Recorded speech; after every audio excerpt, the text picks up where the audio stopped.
Bekas Perdana Menteri Najib Razak berkata, jawapan Parlimen semalam mengesahkan aset-aset lembaga tabung haji telah dipindahkan ke Kementerian Keuangan selari dengan pelan pemulihan atau bailout bernilai RM19.9 bilion yang dilaksanakan Kerajaan Pakatan Harapan pada tahun 2019.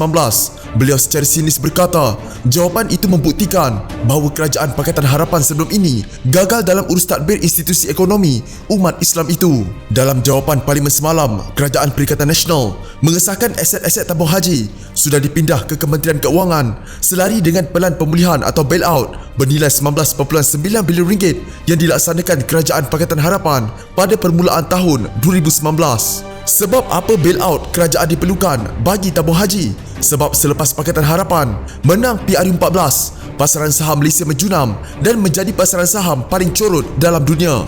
Lebih 52% aset tabung haji masa itu adalah di dalam pasaran saham kita, tulis Najib dalam satu hantaran di Facebooknya.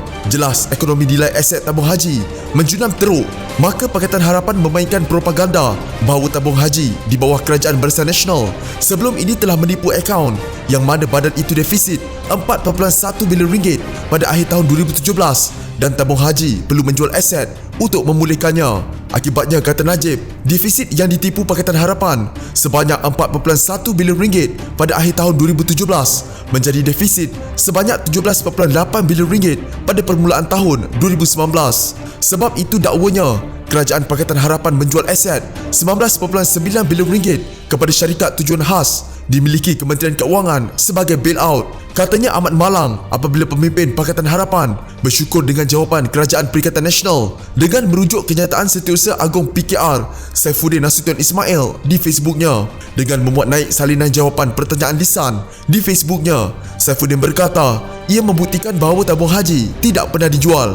Alhamdulillah, terjawab sudah dan terselah kebenaran bahawa tabung haji tidak pernah dijual, malah semakin pulih prestasi keuangannya, tulis Saifuddin.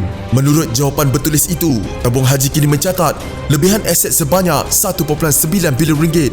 Menurut Perdana Menteri Muhyiddin Yassin, laporan prestasi tabung haji pada setengah tahun pertama 2020 menunjukkan aset yang dimiliki agensi itu ialah sebanyak RM78 bilion. Kedudukan terkini aset tabung haji pada 30 Jun seperti yang diumumkan dalam laporan prestasi setengah tahun pertama 2020 adalah sebanyak RM78 bilion dengan lebihan aset berbanding liability sebanyak RM1.9 bilion, katanya dalam jawapan bertulis di Dewan Rakyat.